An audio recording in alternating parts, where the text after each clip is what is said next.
ലോക സിനിമയുടെ തുടക്കത്തിൽ കാണിക്കുന്ന ആനിമേഷൻ സീക്വൻസിൽ തന്നെ ഈ ഒരു യൂണിവേഴ്സിന്റെ ഏറ്റവും വലിയ വില്ലൻ ഒളിഞ്ഞിരിപ്പുണ്ടെന്ന് സംവിധായകൻ ഡൊമിനിക് അരുൺ പറയുകയുണ്ടായി. ഇന്നത്തെ വീഡിയോയിൽ ഈ ഒരു മുഴുവൻ സീക്വൻസ് അനലൈസ് ചെയ്ത് അതിലെ ആ വില്ലനെ നമ്മൾ കണ്ടെത്തുകയാണ്.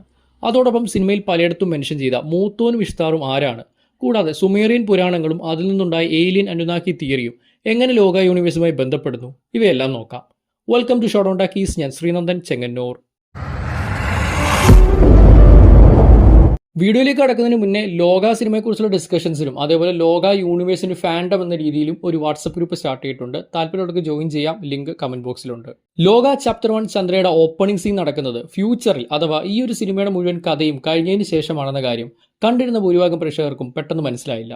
വെടികൊണ്ട് പരിക്കേറ്റ നസ്ലന്റെ ക്യാരക്ടർ സണ്ണിയെ കൊണ്ടുവന്ന മൈക്കിൾസ് ക്ലിനിക് എന്ന അതേ ക്ലിനിക്കിലാണ് ഈ ഒരു സീൻ. ഈ ക്ലിനിക്ക് കത്തിയ വരെ നമുക്ക് കാണാം. സോ ഇത് ഈ ഒരു സിനിമയുടെ മുഴുവൻ കഥയും കഴിഞ്ഞിട്ട് നടക്കുന്ന സീനാണ്. അവിടെ ചന്ദ്രയെ തേടി വീഴുന്ന ആൾക്കാർ ഇഷ്താറിന്റെ ആൾക്കാരാണെന്ന് ഫോണിൽ നിശാന്ത് സാഗറിന്റെ ക്യാരക്ടർ പ്രകാശ് പറയുന്നുണ്ട്. ഈ ആൾക്കാരുടെ സ്യൂട്ടിൽ ഒരു ആനയുടെ സിമ്പലും കാണാം.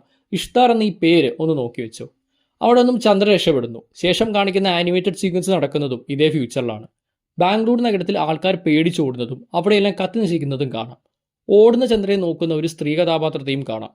ഒരുപാട് പ്രശ്നങ്ങൾ നടക്കാൻ പോവുകയാണെന്ന് പ്രകാശ് ചന്ദ്രയോട് കോളിൽ പറയുന്നത് സിനിമയിൽ നമ്മൾ കണ്ടിരുന്നു. ലോക ചാപ്റ്റർ 1 ചന്ദ്ര എന്ന ടൈറ്റിൽ എഴുതി കാണിക്കുന്ന വരെയുള്ള സീക്വൻസ് ആണ് ഫ്യൂച്ചറിലേത്. അതിനുശേഷമുള്ളത് പാസ്റ്റിൽ നിന്നാണ്. പാസ്റ്റ് എന്ന് പറയുമ്പോൾ നൂറ്റാണ്ടുകൾക്ക് മുമ്പ്. എല്ലാം ആരംഭിച്ചത് ഭൂമിയിൽ നിന്നും പ്രകാശവർഷങ്ങൾ അകലെയുള്ള ഒരു ഗ്രഹത്തിൽ നിന്നാണ്. മനുഷ്യരെക്കാളും അഡ്വാൻസ്ഡ് ആയ ഒരു സിവിലൈസേഷൻ അവിടെയുണ്ട്. അതിൽ തന്നെ മില്യൺസ് ഓഫ് ഇയേഴ്സ് ജീവിക്കുന്ന സൂപ്പർ ബീയിങ്സും. ഈ ഗ്രഹം ഭരിക്കുന്നത് ഒരു സ്ത്രീയാണ്. ഇവരെ നമുക്ക് തൽക്കാലം മദർ എന്ന് വിളിക്കാം.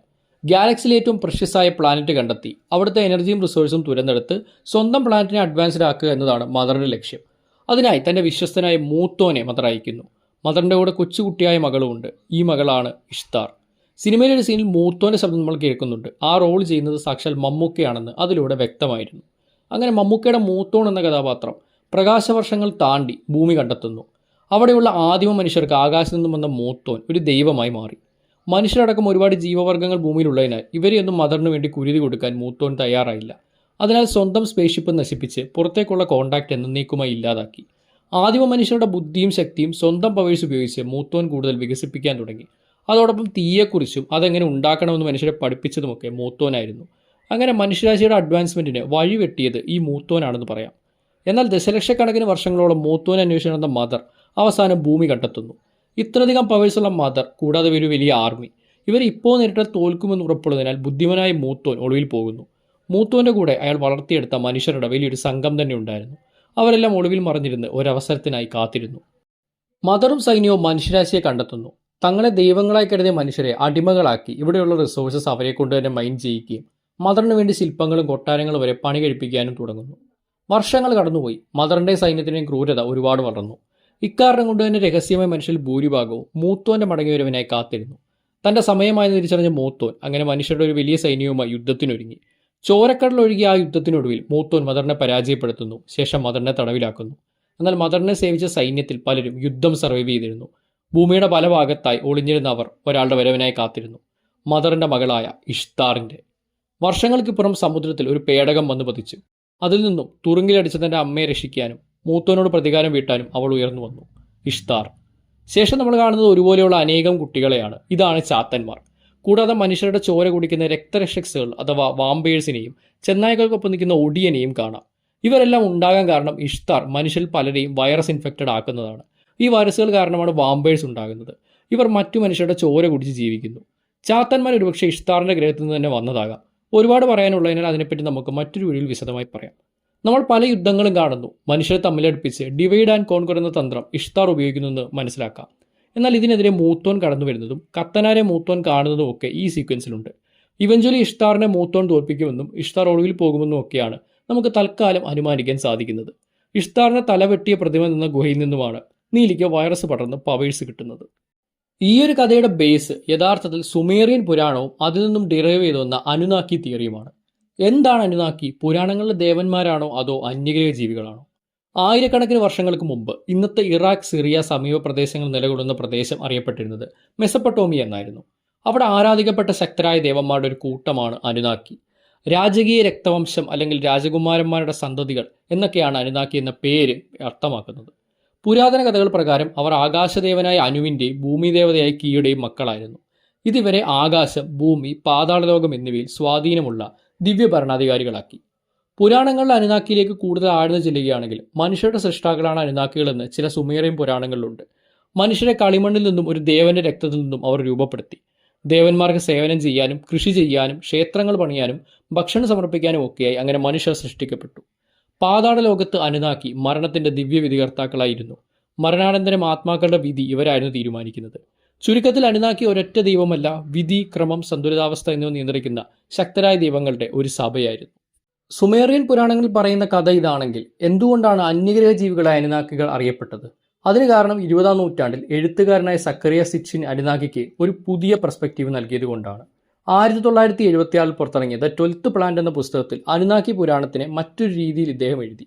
അനുനാക്കി എന്നത് വെറും പുരാണ ദേവന്മാരല്ല, നിബിരു എന്ന രഹസ്യഗ്രഹത്തിൽ നിന്നുള്ള അന്യഗ്രഹ ജീവികളായിരുന്നുവെന്നും ഏകദേശം 4.5 വർഷങ്ങൾക്ക് മുമ്പ് അവരുടെ ഗ്രഹത്തിന്റെ അന്തരീക്ഷം പരിഹരിക്കാൻ സ്വർണം തേടി അവർ ഭൂമിയിലെത്തിയെന്നുമായിരുന്നു ഈയൊരു കഥ. കാര്യക്ഷമമായി ഖനനം നടത്താൻ അവർ ആദിമ മനുഷ്യരുമായി തങ്ങളുടെ DNA കലർത്തി ജനിതകമായി മനുഷ്യരെ സൃഷ്ടിച്ചു. ഈ സൃഷ്ടിക്കപ്പെട്ട മനുഷ്യരുടെ അടിമകളായി പിന്നീട് ആധുനിക മനുഷ്യരായി വികസിച്ചു. പുരാതന മെസപ്പൊട്ടോമിയൻ ഗ്രന്ഥങ്ങൾ സിച്ചിന്റെ അഭിപ്രായത്തിൽ ഈ സംഭവങ്ങളെ രഹസ്യമായി വിവരിക്കുന്നു.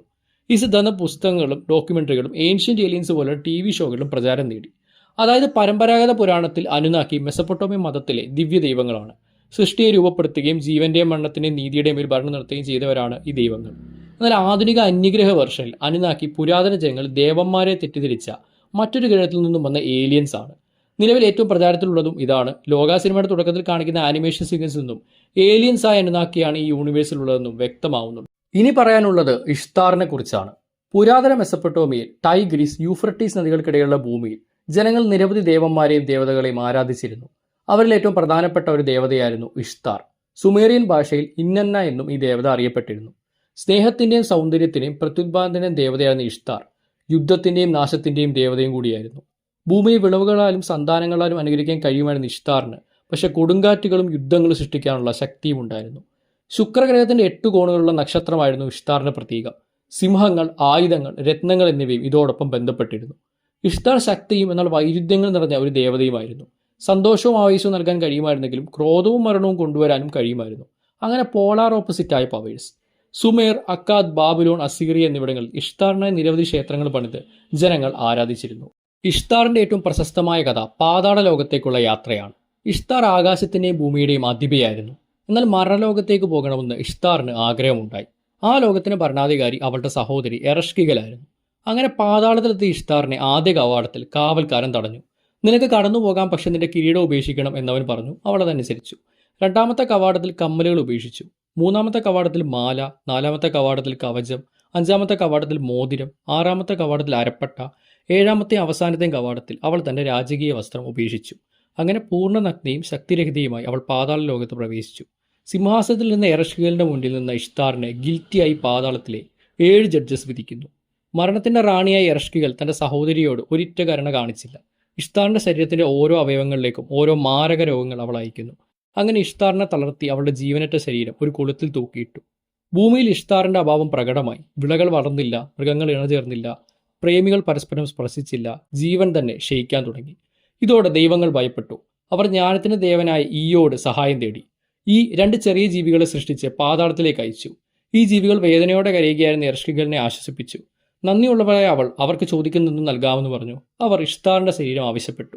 അവർ ജീവന്റെ ജലവും ഭക്ഷണവും അവളുടെ ശരീരത്തിൽ തളിച്ചു. ഇഷ്താർ വീണ്ടും ഉയർന്നു. പക്ഷേ പാതാള ലോകത്തിന് ഒരു നിയമമുണ്ടായിരുന്നു. ആരും തങ്ങളുടെ സ്ഥാനത്ത് മറ്റൊരാളെ അയക്കാതെ പാതാളത്തു നിന്നും പുറത്തു പോകാൻ പാടില്ല. ഇഷ്താർ മടങ്ങി വന്നപ്പോൾ പിശാചുക്കൾ അവളെ പിന്തുടർന്നു. മറ്റൊരാത്മാവിനെ ആവശ്യപ്പെട്ടു. തന്റെ വിശ്വസ്തരായ ദാസന്മാരെയും സുഹൃത്തുക്കളെയും അവൾ വെറുതെ വിട്ടു. കാരണം അവർ അവൾക്കായി ദുഃഖിച്ചിരുന്നു. എന്നാൽ തന്റെ പ്രിയതമനായ തമ്മൂസിനെ അവൾ കണ്ടെത്തിയപ്പോൾ അവൻ തന്റെ സിംഹാസനത്തിലിരിക്കുന്നു. മനോഹരമായ വസ്ത്രങ്ങൾ ധരിച്ച് അവൾക്കായി ദുഃഖിക്കാതെ വളരെയധികം സന്തോഷവാനായി.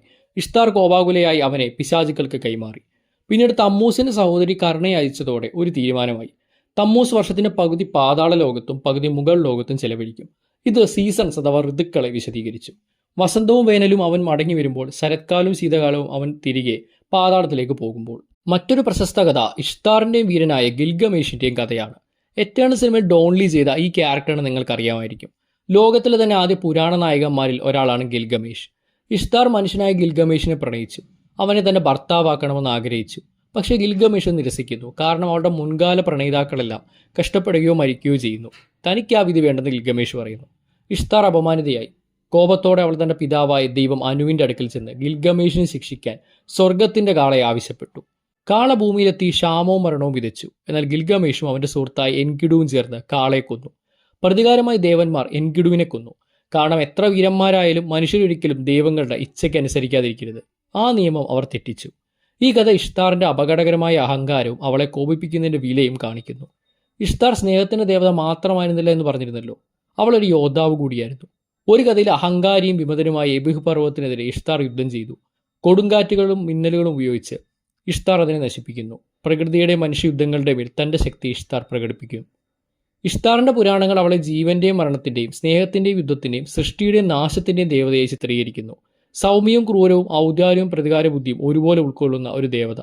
ഇഷ്താർ പടത്തെ വൈറസ് ഉള്ളിൽ കയറി രക്തരക്ഷസുകൾ അഥവാ വാമ്പേഴ്സായി മാറിയവരാണ് സൗബിൻ, ബാലു വർഗീസ്, അഹാന, ശാന്തികൃഷ്ണ അടക്കമുള്ള നമ്മൾ ഇടയിൽ കാണുന്ന കെമിയേഴ്സായി വരുന്നവരുടെ കഥാപാത്രങ്ങൾ എന്ന് നമുക്ക് അനുമാനിക്കാം. ചാത്തന്മാരെ കൊണ്ടുവന്നതും ഇഷ്താർ തന്നെ. 390 ചാത്തന്മാരുടെ കഥയാകും ലോക 2 നിന്ന് സിനിമയുടെ അവസാനം എഴുതി കാണിച്ച ചാത്തന്മാർ വരും എന്ന വരിയിലൂടെ നമുക്ക് ഉറപ്പിക്കാം. അതിനെപ്പറ്റിയും മിഡ് ക്രെഡിറ്റ്സിൽ വന്ന ഒടിയനെ പറ്റിയും വിശദമായി നമുക്ക് അടുത്ത വീഡിയോയിൽ പറയാം. ലോക യൂണിവേഴ്സിലെ ഇപ്പോഴത്തെ കാലഘട്ടത്തിൽ മൂത്തോനും ഇഷ്താറും ഒക്കെ ഭൂമിയിൽ തന്നെയുണ്ട്.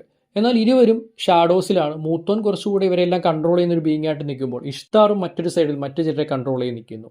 സോ ഇങ്ങനെ ഒരു സൂപ്പർ നാച്ചുറൽ ബീങ്സ് തമ്മിലുള്ള വലിയൊരു ഫൈറ്റാണ് നമുക്ക് ഇവഞ്ച്വലി ഈ ഒരു യൂണിവേഴ്സിൽ കിട്ടാൻ പോകുന്നത്. ആ ഒരു അവസാന മൂവി അല്ലെങ്കിൽ ഇവിടുത്തെ ഒരു എൻഡ് ഗെയിം ലെവൽ മൂവി എന്നൊക്കെ പറയാൻ പറ്റുന്ന ആ സിനിമയിലേക്കുള്ള ഒരു ബിൽഡപ്പാണ് ഇനി വരാൻ പോകുന്ന സിനിമകളും ഇപ്പോൾ നമ്മൾ കണ്ട ലോക ചാപ്റ്റർ 1.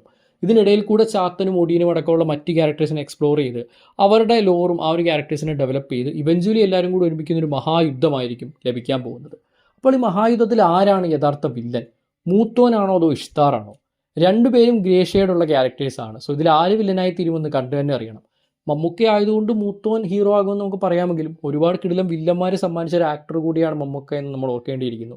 മാത്രമല്ല ഇടയ്ക്കിടെ ചന്ദ്രയോട് മൂത്തോനെ വിശ്വസിക്കണം, മൂത്തോനിൻ്റെ മോനെ പോലെയാണ് കാണുന്നതൊക്കെ പറയുന്നത് തന്നെ ഒരു മാനിപ്പുലേഷനായിട്ട് എനിക്ക് തോന്നിയിട്ടുണ്ടായിരുന്നു. സോ മൂത്തോൻ ഇവഞ്ച്വലി ഒരു ബിഗ് വില്ലൻ ആവാനുള്ള സാധ്യതകളും കാണുന്നുണ്ട്. ഇഷ്താറിൽ നിന്നും കിട്ടിയ പവേഴ്സാണ് ചന്ദ്ര അല്ലെങ്കിൽ നീലിക്കുള്ളത്.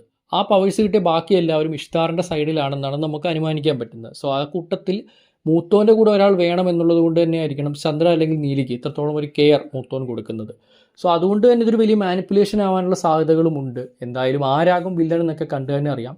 എൻ്റെ ഒരു പ്രൊഡക്ഷൻ അടുത്ത മൂവി എന്തായാലും ചാത്തന്മാരുടെ ആയിരിക്കുമെന്ന് ഉറപ്പാണല്ലോ. അതിനുശേഷമായിരിക്കും ഒടിയൻ്റെ കഥ ചാപ്റ്റർ 3 ആയിട്ട് വരുന്നത്.